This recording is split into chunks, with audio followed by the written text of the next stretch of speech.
lingkungan sekolah. Karena kita tidak bertemu secara langsung, kita bisa hanya melalui online aja.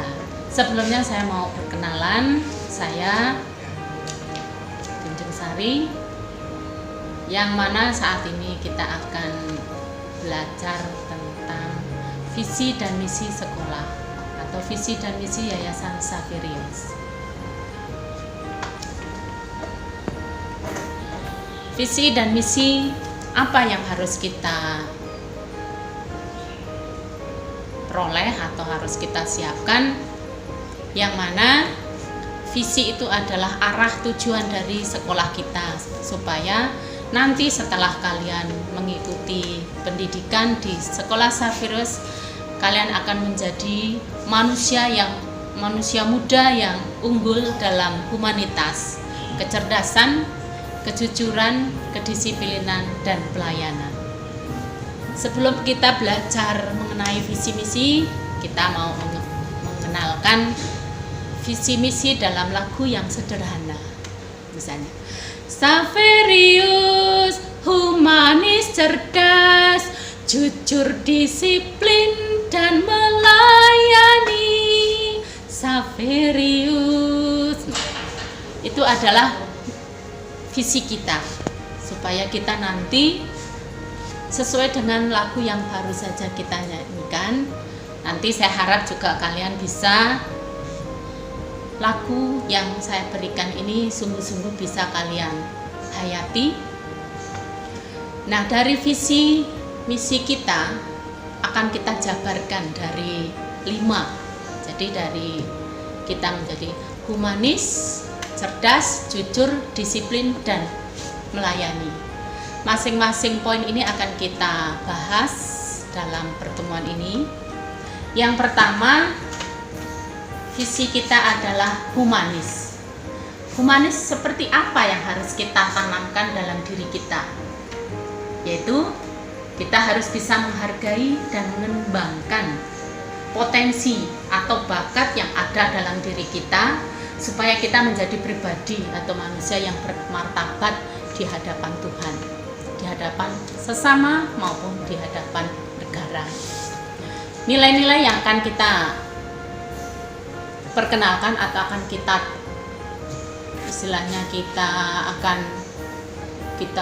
gali dalam diri kita, yang pertama yaitu menyapa orang lain. Jadi dalam humanis itu kita harus bisa menyapa orang lain. Istilahnya ada beberapa lagu kecil yang bisa, misalnya untuk humanis seperti apa yang harus kita tunjukkan kepada orang lain. Misalnya, senyum, salam, sapa, sopan, setulus hati. Senyum, salam, sapa, sopan, setulus hati. Hello, hello, kawan-kawanku. Hello, hello, kawan-kawanku. Nah, itulah yang harus kita tampilkan di hadapan orang. Kita harus bisa menyapa dengan senyum, salam, sapa, sopan, setulus hati. Berikutnya masih dalam misalnya humanis. Untuk yang kedua, kita harus bisa bersyukur di setiap momen, setiap saat, bahwa kita selalu dapat pelindungan atau anugerah dari Tuhan. Maka kita bisa bersyukur melalui ucapan, melalui doa kita, melalui perbuatan. Yang ketiga, kita membiasakan diri mengucapkan terima kasih atau minta tolong, maaf, dan permisi kepada, baik dengan teman kalau di sekolah, kalau di rumah dengan orang tua, dengan kakak, adik, dengan guru, ataupun di lingkungan kita. Berikutnya, kita membiasakan diri membantu teman yang lemah, baik dalam fisik maupun dalam intelektual. Karena kita bukan anak yang sempurna, kadang kita ada saatnya sakit, ada saatnya sehat, ada juga kemampuan kita juga berbeda-beda, sehingga kita harus saling membantu supaya kita bersama-sama untuk mencapai istilahnya cita-cita kita bersama-sama kita menjadi orang yang sukses. Berikutnya kita bisa menghargai keanekaragaman atau kebinekaan sesama teman. Karena dari perbedaan kita, kalau bisa kita saling melengkapi supaya kita bisa maju bersama. Berikutnya kita bisa juga mengunjungi teman, mendoakan, membantu warga sekolah yang sakit maupun yang terkena musibah. Jadi kita punya solidaritas untuk saling membantu dengan teman. Kita juga memberikan kesempatan kepada siswa lain untuk mengembangkan potensi yang ada pada diri kita masing-masing. Misalnya setiap anak punya bakat, talenta yang berbeda.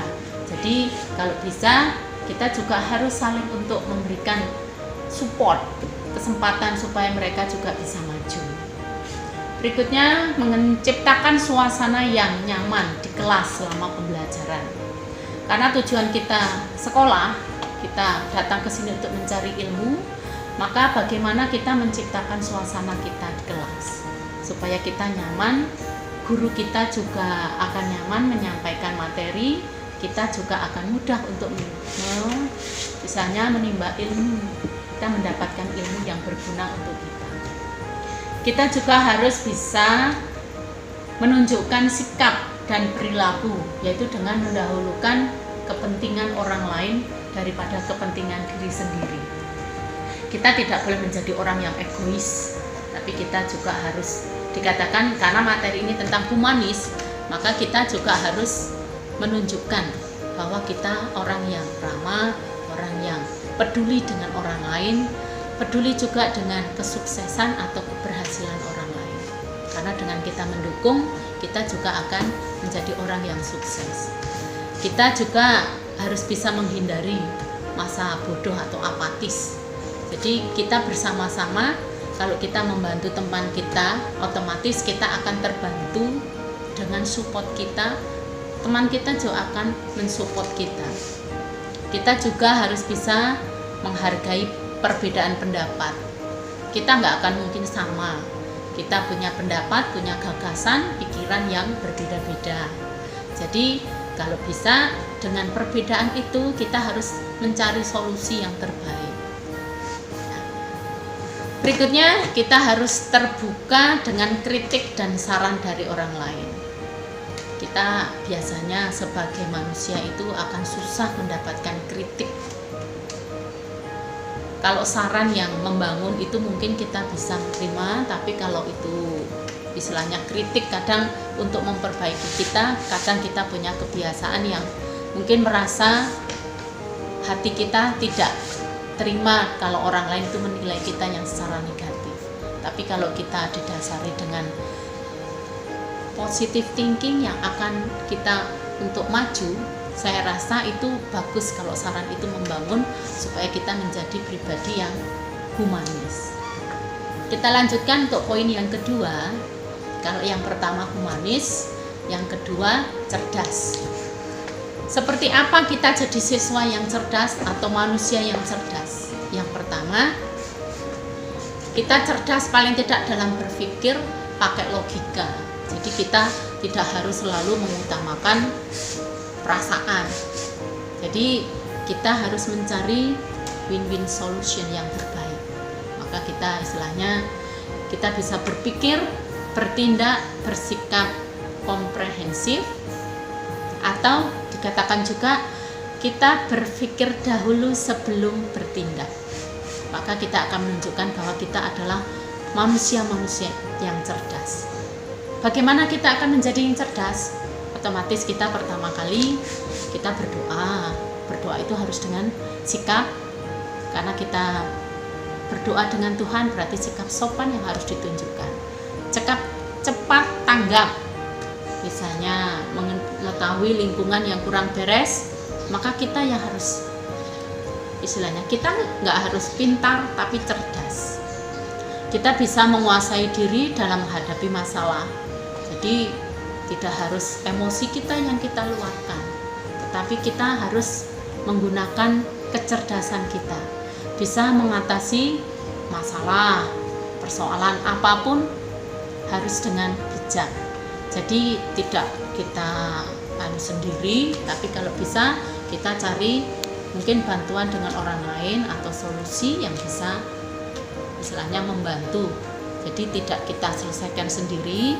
Kalau kamu sebagai siswa, kamu bisa belajar atau bisa mengungkapkan kepada wali kelasmu atau kepada guru kamu yang memang menurut kamu itu bisa untuk kamu curhat, kamu berbicara untuk mencari solusi yang terbaik.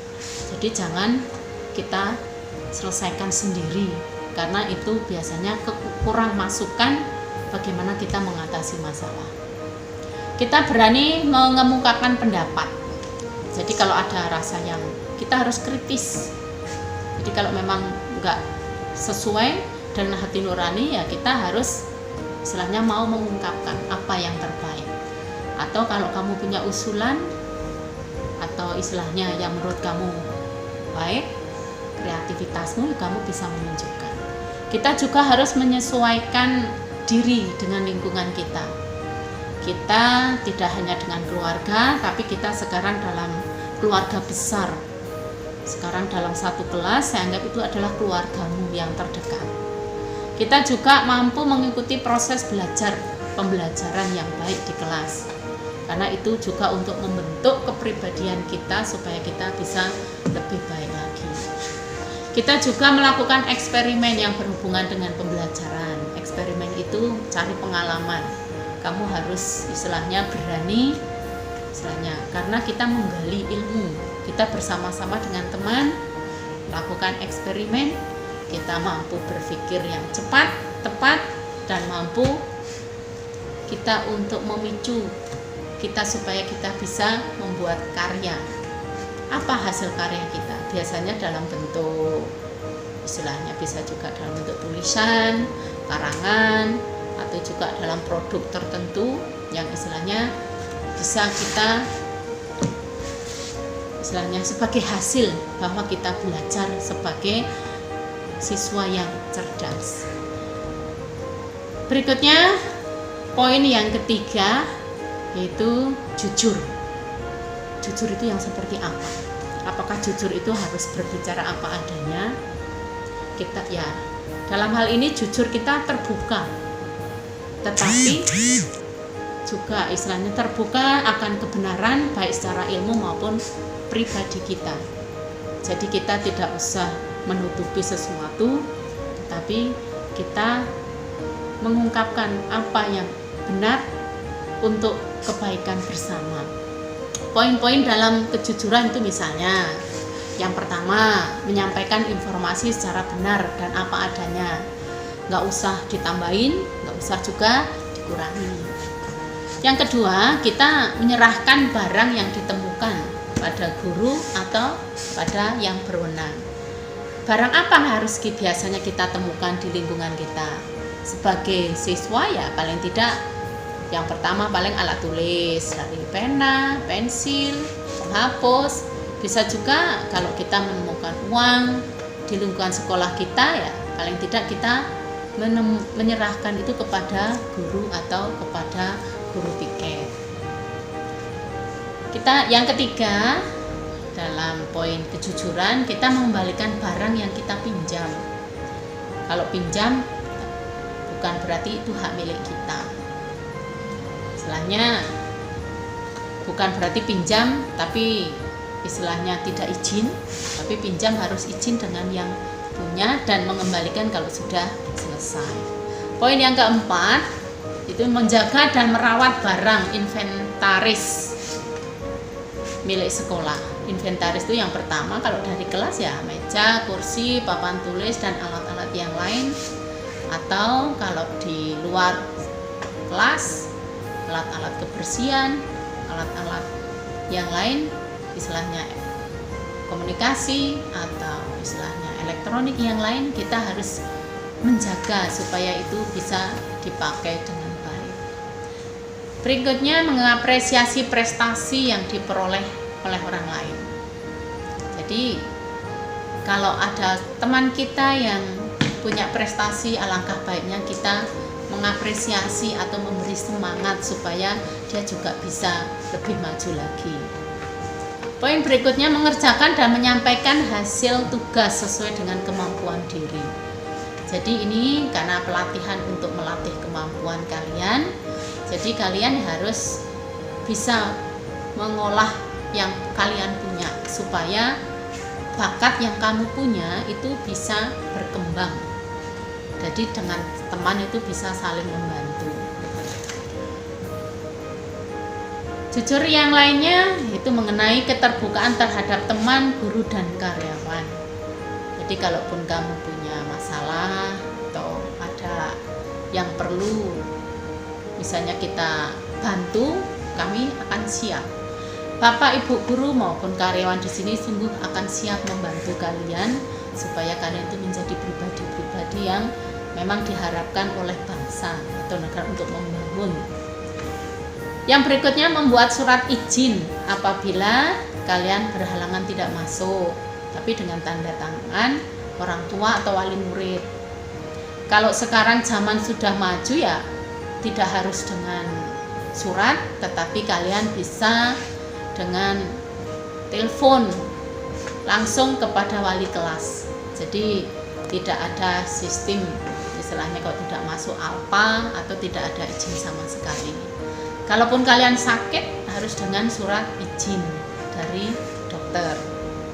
Jadi istilahnya kalian walaupun tidak masuk pun tetap harus resmi.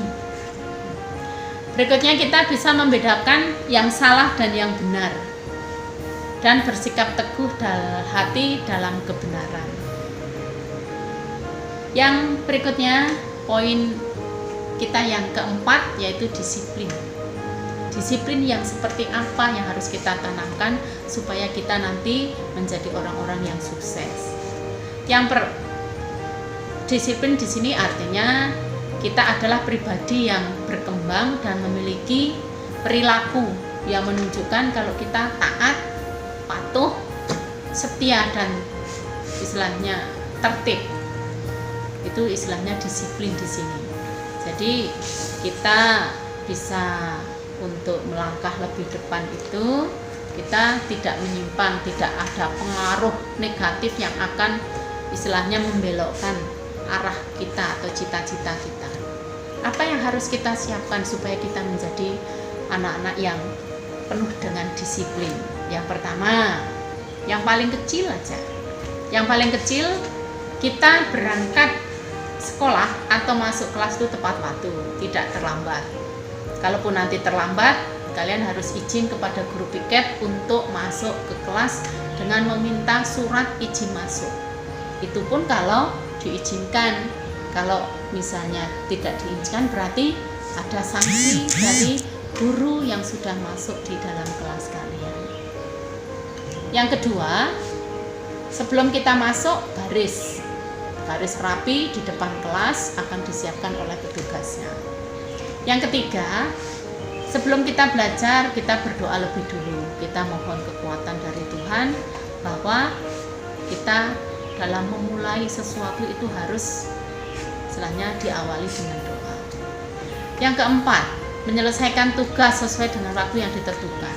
Jadi kalau guru memberi tugas tidak boleh ditunda, karena kalau menunda kita akan menumpuk tugas kita, malah menjadi beban kita untuk selanjutnya. Yang kelima, kita harus memakai seragam resmi sesuai dengan ketentuan. Jadi kalau kita sudah masuk, seragam kita hari Senin Selasa putih biru dengan sepatu hitam. Tapi kalau hari Rabu kita pakai batik. Yang ke hari Kamis kita memakai batik bebas. Pokoknya dalam bentuk batik. Tidak harus batik khusus yang dari sekolah. Baru hari Jumatnya kita pakai pramuka dengan sepatu hitam dan kaos kaki hitam. Itu seragam kita. Berikutnya yaitu membuat surat izin tidak masuk sekolah yang diketahui orang tua. Itu sama dengan yang tadi. Sekarang mengikuti pembelajaran sampai selesai. Kita membawa perlengkapan belajar sendiri. Belajar itu kita nggak boleh bolos. Jadi kalau masuk jam 7, kita pulang jam 2:30 ya. Berarti kita ya harus belajar dari awal sampai akhir. Kita tidak mentolerir kalau kalian pulang sebelum waktunya ya. Karena kalau menjadi disiplin sekarang, maka yang ke depan kalian juga akan menjadi orang yang disiplin dalam kegiatan atau dalam acara apapun, dalam aktivitas apapun.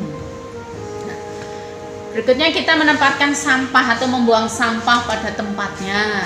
Di sekolah kalian sudah disiapkan tempat sampah, baik di dalam kelas, di depan kelas, di belakang kelas, di halaman, di tempat kantin. Jadi jadikanlah atau istilahnya usahakan kamu untuk mendidik diri kamu sendiri untuk menjadi orang yang istilahnya bersih lingkungan. Jadi tidak harus dari orang lain yang menyuruh kamu, tapi itu muncul motivasi dari dalam diri untuk istilahnya menjadi orang yang disiplin. Berikutnya disiplin tentang membayar administrasi keuangan sekolah sesuai dengan ketentuan. Per bulan istilahnya kita juga ada administrasi yang harus kita selesaikan. Ada istilahnya batasan tanggal 1 sampai tanggal 10. Poin yang kelima ya, kelima tentang melayani. Poin yang kelima ini memang sungguh sulit untuk dilakukan karena tidak semua sekolah itu punya poin yang melayani. Karena melayani itu harus dengan hati. Yaitu kita menjadi pribadi yang seperti apa supaya bisa melayani. Kita harus menanamkan rendah hati, menghargai dan menghormati orang lain, serta siap melayani tanpa pamrih dan penuh kasih. Nah, inilah dasarnya yang paling sulit. Jadi kita membantu teman, melayani siapapun itu harus dengan ikhlas dan hati. Nah, bagaimana kita supaya menjadi orang yang bisa melayani? Itu apa yang harus kita pelajari, apa yang harus kita tanamkan dalam hati. Yang pertama, kita membantu dasarnya tidak minta imbalan. Yang kedua, kita mengantar teman. Kalau ada teman yang sakit ke UKS, di sini ada tempat yang UKS. Kalau memang tidak bisa ditangani di UKS, kita bisa menghantar teman kita ke balai pengobatan di perusahaan. Jadi di perusahaan PT GGP itu juga menyediakan balai pengobatan bagi anak-anak yang memang tidak bisa ditangani di sekolah. Atau kita bisa juga menghantar teman untuk pulang dengan memanggil orang tua, karena memang tidak bisa kalau ditangani di sekolah. Yang ketiga, kita membantu teman yang kesulitan belajar, karena kemampuan kita pasti berbeda. Jadi kalau kita punya keilmuan yang lebih atau mungkin dianggap kita lebih pintar lah dengan teman, jadi kita bisa juga belajar dengan sebaya. Sebaya itu temanmu, kamu mengajari. Dengan mengajari itu nanti kamu ilmumu malah lebih bagus, malah akan lebih berkembang dibanding teman kamu yang kamu ajari. Yang keempat, di SMP ini ada OSIS, organisasi siswa intra sekolah. Nah, di sini kalau bisa ikut berperan, karena dari situ kita akan bisa mengembangkan potensi kita.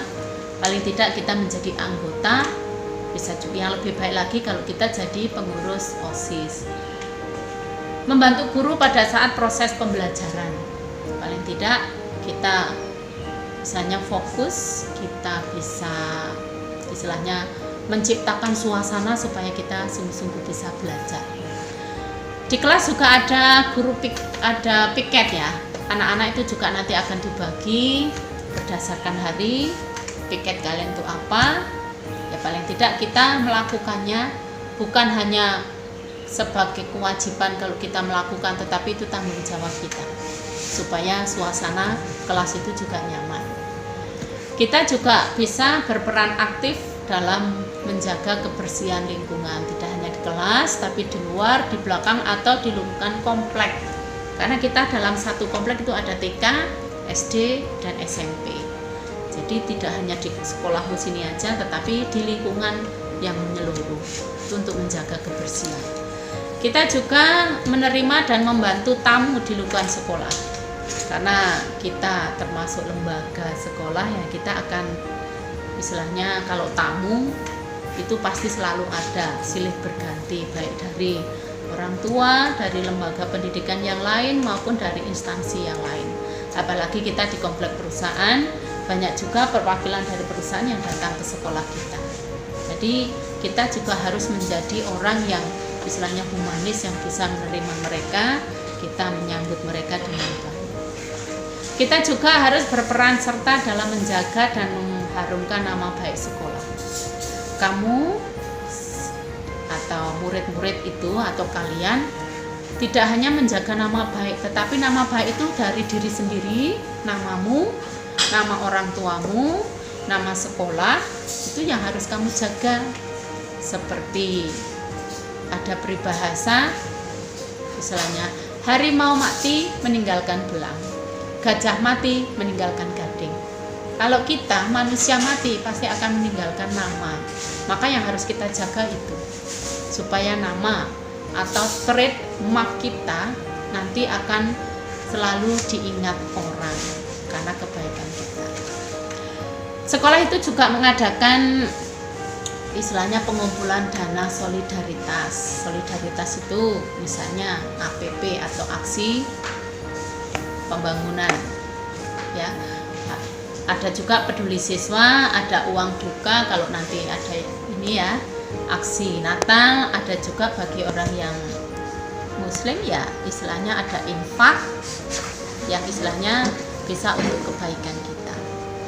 Ya, jadi anak-anak sekalian, tadi itu tentang visi misi sekolah kita. Jadi jangan lupa ya, visi misi itu tadi ada 5 ya. Misalnya saya ulangi lagi. Yang pertama humanis, kedua cerdas, ketiga jujur, keempat disiplin, dan kelima melayani.